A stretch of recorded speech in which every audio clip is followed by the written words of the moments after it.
మీ అందరికీ మాట అండి, తెలంగాణలో ఫ్రీ బస్ పెట్టాక అక్కడ ఆటో అన్నోళ్ళ పరిస్థితి ఎలా దారుణంగా తయారైందో ఇప్పుడు ఆంధ్రప్రదేశ్ రాష్ట్రంలో కూడా ఫ్రీ బస్ పెట్టాక మన ఆంధ్ర ఆటో అన్నోళ్ళ పరిస్థితి కూడా అలాగే మారిపోయిందండి. ఎందుకు ఈ మాట చెప్తున్నానంటేనండి, ఫ్రీ బస్ పెట్టడం ఆటో అన్నోళ్ళు దారుణంగా దెబ్బ అయిపోవటం. మేము ఎలా బతకాలి, మా బతుకు పోయింది, మా బతుకులు రోడ్ల మీదకి వచ్చేసాయి, మా కుటుంబాలు మేము ఎలా పోషించుకోవాలి, మాకు ఏదో ఒక పరిష్కారం చూపించండి అని చెప్పి ఆటో అన్నోళ్ళందరూ నడుం బిగించి రోడ్ల మీదకి వచ్చి కూటమి పార్టీని నిలదీస్తా ఉన్నారండి. గతంలో మా జగన్మోహన్ రెడ్డి అధికారంలో ఉన్నప్పుడు ఆటో అన్నోళ్ళకి ఏడాదికి 10,000 రూపాయలు చొప్పున ప్రతి సంవత్సరం ఇచ్చేవారండి. అరే దేనికో దానికి పనిచేస్తాయి, వాళ్ళకు ఉపయోగపడతాయి, ప్రభుత్వం ఈ విధంగానైనా ఆటో అన్నోళ్ళకి సాయంగా ఉండాలి అని చెప్పి ఆటో అన్నోళ్ళ గురించి ఆలోచించి వాళ్ళకి సంవత్సరానికి 10,000 రూపాయలు చొప్పున మా జగన్మోహన్ రెడ్డి గారు అందిస్తే ఆ డబ్బులు తీసుకుని మా డబ్బులు మాకే ఇస్తున్నారు కదా, డబ్బులు సరిపోవట్లేదు, పోలీసులు పడేసుకుంటున్నారు, బోళ్ళు అయిపోతున్నాయి అని చెప్పి డబ్బులు తీసుకుని మా జగన్మోహన్ రెడ్డి గారి మీద నిందలేసేవారండి మన ఆటో అన్నోళ్ళు. మరి చంద్రబాబు నాయుడు గారు కూటమి పార్టీ వచ్చాక 10,000 పోయినాయి కదండి.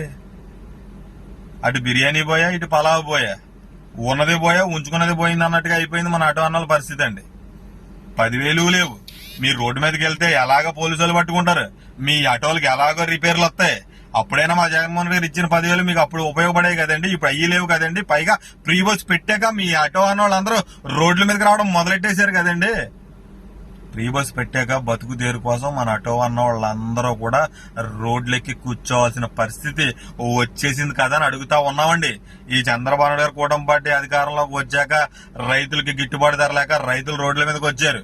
విద్యార్థులకు ఫీజు రియంబర్స్మెంట్ డబ్బులు ఇవ్వక విద్యార్థులు రోడ్ల మీదకి వచ్చారు. వాలంటీర్లకు 10,000 రూపాయలు ఇస్తామని చెప్పి వాలంటీర్లు తీసేస్తే వాలంటీర్లు రోడ్ల మీదకి వచ్చారు. మామూలుగా రైతులకి డబ్బులు ఇస్తామని చెప్పి రైతులను మోసం చేస్తే రైతులు వచ్చేసారు. ఇప్పుడేమో విశాఖ ఉక్కును ప్రైవేటీకరణ చేయడానికి నడుము బిగిస్తే విశాఖ ఉక్కు కార్మికులు కూడా రోడ్డు మీదకి వచ్చేసారు. ఫ్రీ బస్ పేరుతో ఆటో అన్నోళ్ళు కూడా రోడ్డుకు వచ్చేసారండి. ఈ కూటమి పార్టీ చంద్రబాబు నాయుడు గారు ఎప్పుడు అధికారంలోకి వస్తే అప్పుడు రాష్ట్రంలో ఉన్న ప్రజలందరూ రోడ్ల మీదకి రావడం ఖాయమని ఒకసారి తెలుసుకోండి. వాళ్ళ అధికారంలోకి రావడం కోసం ఎన్ని అబద్దాలైనా ఆడేస్తారు. అధికారంలోకి వచ్చాక ప్రజా సమస్యలను గాలికి వదిలేసేసి రాష్ట్రాన్ని అప్పులాంధ్రప్రదేశ్ గా మార్చేస్తారు. అమరావతి రాజధాని పేట 1,00,000 కోట్లు అప్పులు చేసేసారు, 1,00,000 ఎకరాల భూములు తీసేసుకున్నారు. ఇంకా 5 సంవత్సరాలు పూర్తయిన సంవత్సరంలోనే ఇన్ని వేల కోట్లు అప్పులు చేశారు అన్నమాట. రాష్ట్రాన్ని అప్పులు ఆంధ్రప్రదేశ్ గా మార్చేశారు.